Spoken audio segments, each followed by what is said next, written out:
Good evening, I'm Yochanan Elrom. Welcome to Close Up. On tonight's edition, we're going to take a look at that uniquely European Jewish institution, the Shtetl. At the same time, we'll see projects underway designed to help strengthen Jewish identity in those European countries still suffering fallout from the Holocaust.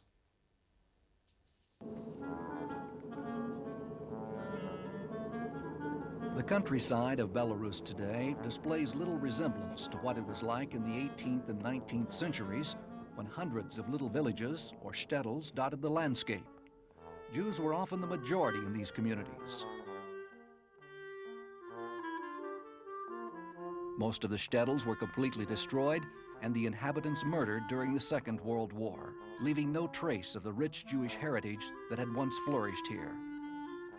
Today, 65 years after the Holocaust, Belarusian Jewish leaders are trying to revitalize the spirit of the Jewish shtetl. One of the ways is through art. These teenage girls from 7 Eastern European countries and Israel are taking part in a program which focuses on famous Belarusian Jewish painters, all of whom grew up in a shtetl. It's the 4th International Art Forum, Jewish Shtetls Revival, and the program's founder, artist and award-winning architect Galina Levina, who helps the participants with hands-on tutoring, says she is interested in conveying a sense of what Jewish life was like in pre-war Belarus. The project is supported and underwritten by the European Jewish Fund. In our project, we are talking about the Jewish art. We are talking about the past, and we are talking about the future of Jewish art, because it's really very important. We have a huge heritage of Jewish art here in Belarus, and each participants from different countries, Israel, European countries, who visited our project, they bring this talent of being Jews in their own countries.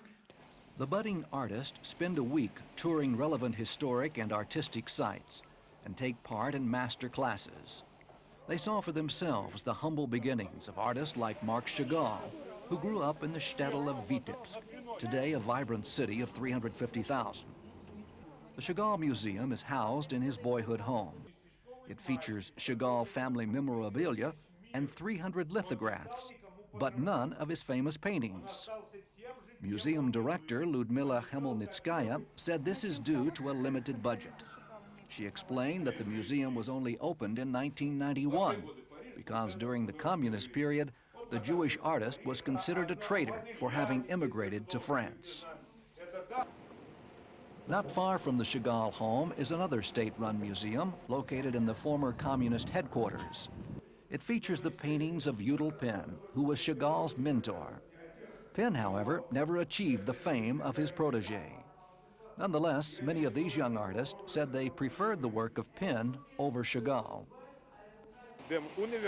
Our guide, Yiddish-speaking Arkady Shulman, editor of the Russian-language Jewish magazine Mishpacha, told us that the Jewish population of Vitebsk, which numbered nearly 50,000 at the turn of the 20th century, was left decimated by the Holocaust and decades of communist rule. As the girls toured the old Jewish quarter, many made sketches and photographs for future reference.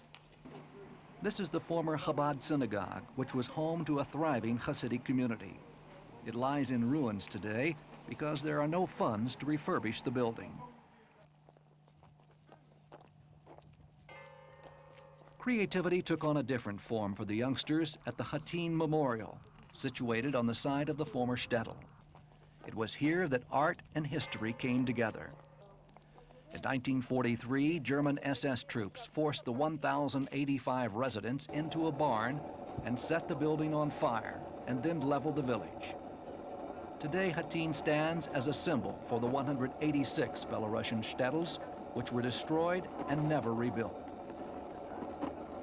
The memorial was designed by architect Leonid Levin, who is president of the Belarusian Jewish community and father of Art Forum director Galina Levina. The site made a strong impression on the young participants. Israeli Tair Kamener said she believes living in Israel has given her a better understanding of the Holocaust than her European counterparts on the trip. In school, we learn about it all the time in history, and when we have the day of the year when we have a ceremony in school. They don't No. teach about the Holocaust in public school. It's not Jewish school. It's a gymnasium in center of Minsk, and there are not teaching Jewish some subject. No, in our school is teaching only Moldavian history, and it is very bad, I think, because in our town, the half of our town is Jewish people.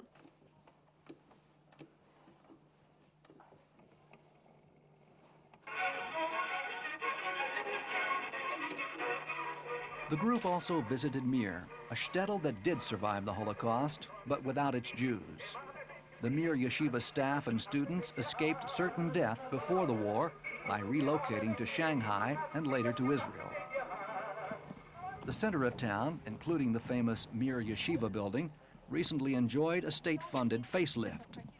Today, the government of Belarus, in need of foreign currency, appears ready to promote tourism and regards the Jewish sites as an attraction worthy of preservation. But for now, tourism to the former Soviet Republic is virtually non-existent. Nevertheless, Jewish Shtetl's revival director, Galina Levina, is enthusiastically promoting Jewish projects and has many new ideas on the drawing board. You know, I don't like word manager. So I'm not the manager, and I don't want to be the manager, and I don't want to be the director. It's a part of my life, and I'm really, as an architect, as a daughter of my father, I would like to share my knowledge in research of Jewish architecture, Jewish monuments. I am ready to share with youth and to involve our Belarusian Jewish artists in this project. One such project involves investigating the lives of 4 famous Belarusian Jews who subsequently became leaders in Israel. President Chaim Weizmann, who came from the shtetl of Motul. President Zalman Shazar, who grew up in the shtetl of Stolevsky. President Shimon Peres, who was born in the Viznieva shtetl. And former Prime Minister Menachem Begin, who came from the Belarusian shtetl of Beresta, known today as Brisk or Brest. We try to show our children that it doesn't matter from which places you are, the world open for you. Joining me now in the studio is Gabriela Lichko, historian and lecturer whose knowledge of Eastern Europe is encyclopedic, to say the least. Welcome, Gabriela. Let's just briefly define, what is a shtetl? The shtetl, as we heard, it's a small town with a huge and sometimes just considerable amount of Jewish population, and unfortunately these small towns got to their end after the Second World War. They perished. Give us a brief overview of what Jewish life was like during the 19th and 20th centuries. In the 19th and 20th centuries in Eastern Europe, a lot of Jews in that type of communities like Poland, Lithuania were traditional, even the bigger cities, and the Jews living in the shtetls, the small towns. They are also had like traditional professions, and they were learners of the traditions, and also they had small villages. But I think that the real focal point of the life was the shtetl. And basically that was what was perished really finally. Did, as we mentioned, in many of these communities, the Jewish population was the majority population. Did they get along peacefully with their neighbors, or did they suffer discrimination, anti-Semitism, the terrible pogroms that other places experienced? It depends, but in Belarusia, pogroms were existed, but not as much as in Ukraine or in Galicia. And for example, that type of big cities like Minsk, Pinsk, and Bobrusk, the Jewish population was more than 50%. Why did this area produce so many great Jewish personalities, and who were some of these people? First of all, this one of the reasons that it was a very big concentration of Jews, and these Jews were really, really talented in a lot of fields. If I could mention a couple of them from the most famous of the famous. Just try with the politicians of Israel. Everybody know Shimon Peres, everybody know Menachem Begin, Zalman Shazar, Chaim Weizmann, who was a world famous chemist before, also Yitzhak Shamir. They are all Belarus descent, all of them. And if we are going to the field of the religion, the Jewish religion, as we heard, the Mir Yeshiva, what is the biggest yeshiva today in the world, it was rooted in Belarus. And the religious life was so much diverse that almost you cannot see it in other communities. For example, that was connected so much with the Mitnaged movement, who are oppositions of the Hasidut, and they are producing rabbis like the Chafetz Haim, like the Chazon Ish, or Rabbi Reines, who is one of the forerunner of religious Zionism and having a big yeshiva in Lida, but also the Hasidic movement in the Baltic area. It's having their home in Belarusia, Chabad Lubavitch. Today's biggest Hasidic movement in the world is originate from Belarusia, from Yodi, from a small shtetl close to Vitebsk. Vitebsk Hasidut is coming from there, and also Karlin Stolin, Slonim, and Koidinov. Now, you mentioned Chabad, but Yes. You had said that Chabad sort of grew out of Vitebsk Hasidim, and yet they're rather small today, aren't they? Vitebsk Hasidim are one of the resurrected Hasiduts. They are very small, even though the Vitebsk Rebbe, Menachem Mendel, was one of the first students of the Maggid of Mezerich, even the Baal Shem Tov, and he led a considerable amount of community to the land of Israel 230, 240 years ago, and Chabad is grown up from Vitebsk. The Alter Rebbe was one of the students, also the Maggid of Mezerich, and also the Rabbi of Vitebsk. And the reason why today we are having so much Menachem Mendels in Chabad, it's because of the first Admor of Vitebsk. Did the Jews in this area have a freedom to pursue professions that they wanted to, or were they limited? They basically were traders and were in the commercial fields, and I think that within 150 years ago they could be doctors, they could be lawyers, but the major profession was the commercial. Belarus was home to 900,000 Jews. 90% were murdered during the Holocaust. Does Belarusian society today, the non-Jewish society, realize what a void has been left, or do they even care? I hope that there is a serious awakening about this, but we cannot really resurrect the dead. Or maybe we can help to keep what is remained. And of course, we saw a famous movie not too long ago about the Bielski brothers, Yeah. partisans who led a marvelous struggle to save as many Jews as they could from the Nazi killing machine. How did that grow? How did the Bielski brothers grow from that area? The Bielski brothers were originated from Poland, but their major field, their work field, was in the forests of Belarusia. And it's so interesting that the area, the Baltic area, also Lithuania, is, for example, the home of other partisan groups. For example, the most famous of them is Abba Kovner, who is coming from the Kovno ghetto. And the Bielski partisans are so much interesting because they are also a fighting unit, but also rescuing units of Jews.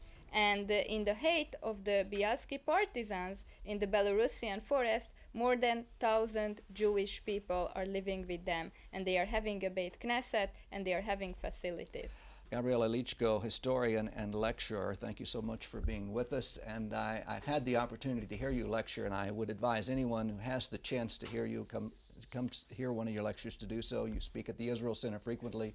Exactly. You also give tours. Thank you so much for being with us. Thank you so much. Well, joining me now is Ari Zuckerman, Secretary General of the European Jewish Fund. Ari, thanks so much for being with us. This program in Belarus, this art form, that is very special to the European Jewish Fund. Why? Well, I could say that this program is a baby of the European Jewish Fund. We were looking, I would say it was the first board meeting that we held, on innovative ways to attract youngsters to Jewish life. And we were looking for the youngsters that are not coming to the Hanukkah lighting in the synagogues, that are not coming to the prayers in the holidays. And we wanted to attract them. And we saw Galina, Levina, and her father. They stood up and they said to us, listen, let's do it through art. Let's attract them through art. And this started as a very innovative, as a very new project, and happened to be a very successful one, where children are coming from all around Europe, connecting together and connecting to Judaism through art. What is the philosophy of, or the goal of the European Jewish Fund? Well, as you can see in this project, we are different from the big organizations that are active in Europe, like the Sochnut or the JDC.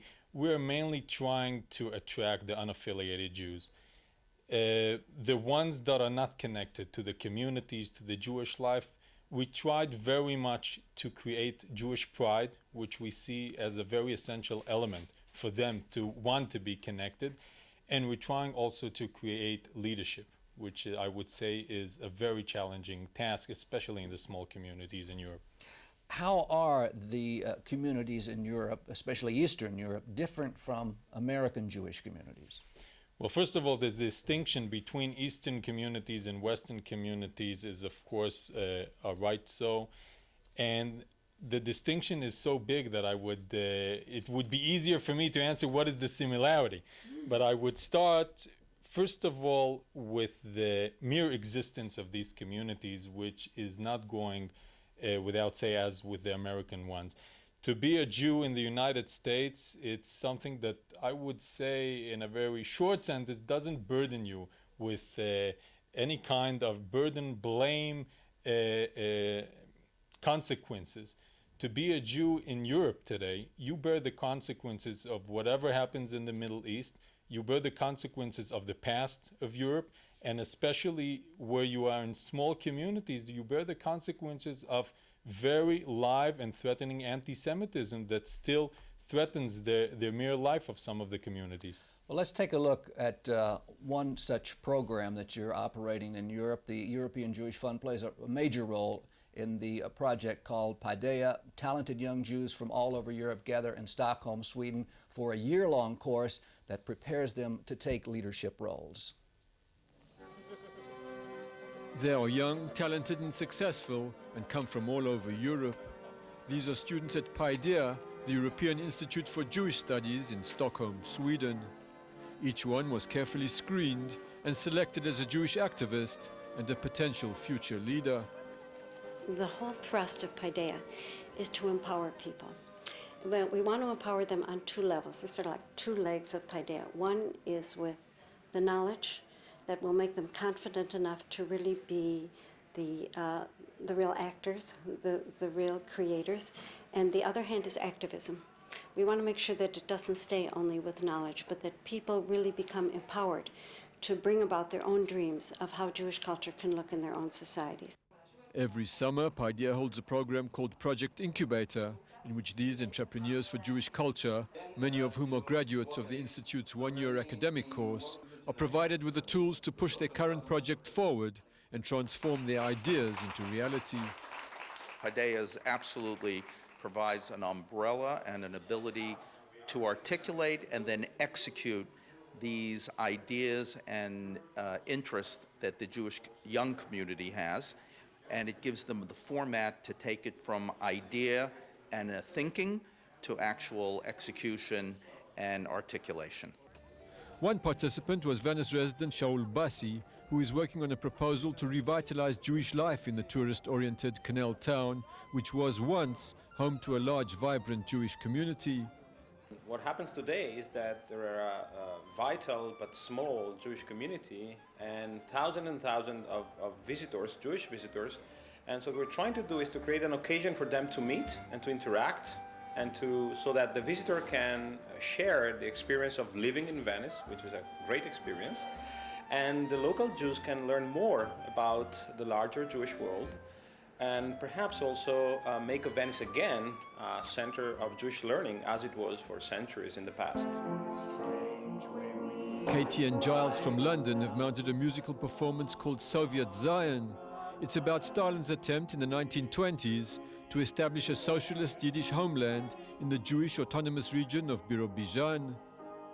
I think the leaders have helped us understand how to reach out to the Jewish community, how important networking with the Jewish community is, and again, not to alienate non-Jewish audiences either from the project, and to realise that it has a commercial aspect as well. And I suppose another thing that they've really tried to instill with everyone here is that we're not just individual people with hobbies. They've really tried to convince us that we're actually pioneers and leaders and activists, and that's certainly not something that we would have described ourselves as Jewish activists before this project. But they've really inspired us. The sponsors of Paideia believe that it's imperative to help strengthen European Jewish communities still traumatized by the Holocaust and lingering anti-Semitism.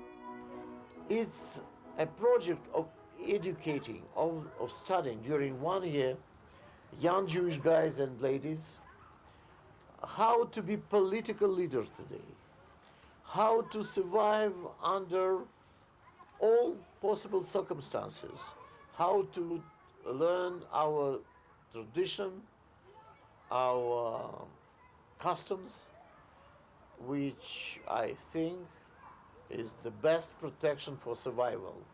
It was our customs and our tradition was the biggest security during thousands of years. And I think it will be for future as well. We are trying very much to build this issue of Jewish pride, creating pride among these youngsters, making them being proud of their tradition, of their community, of their past, but the most challenging thing, of their present. Today, through programs such as Project Incubator, European Jewry is regaining its historic role as a source of academic excellence, culture, and Jewish learning.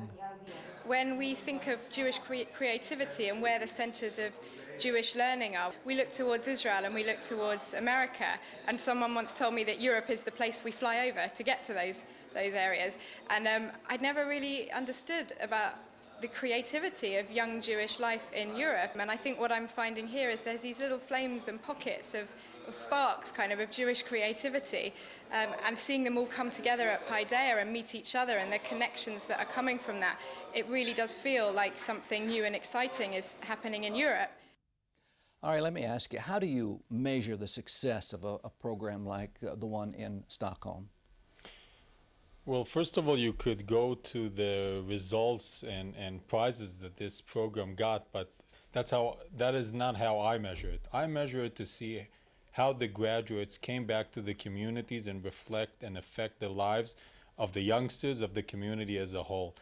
I think this is the main challenge of Paideia. They equip these youngsters with, I think, all the necessary tools for a full year, bringing them also to Israel, but then the challenge is coming back to the community and affecting the community. What role does Aliyah, making immigration to Israel, immigrating to Israel, play in the scope of the European Jewish Fund? Well, Aliyah is for sure one of the goals, but I would say it's a more remote goals, and that is the difference between the European Jewish Fund and the other institutions. We are touching, as I said before, unaffiliated Jews. We're touching Jews that are far from the issue of Aliyah. What we're trying to do is to save them as Jews, to bring them back to Judaism, to bring them back to the community, to create pride by being Jewish. Only after that you could start speaking with them about Aliyah. All right, Ari Zuckerman, Secretary General of the European Jewish Fund, thanks so much. Thank you. Well, that's all for this edition of Close Up. I do want to thank the Jewish community of Belarus and especially Galina Levina for the invaluable help and assistance they provided. I also want to thank my guest, Jewish historian and lecturer Gabriela Lichko, and Ari Zuckerman, Secretary General of the European Jewish Fund, and my colleague Dennis Zinn, whose talent and creativity are unsurpassed. If you have any comments regarding tonight's program, please write to us, ibatvnews@gmail.com. That's ibatvnews@gmail.com. Thanks for watching. Have a good evening, and shalom from Jerusalem.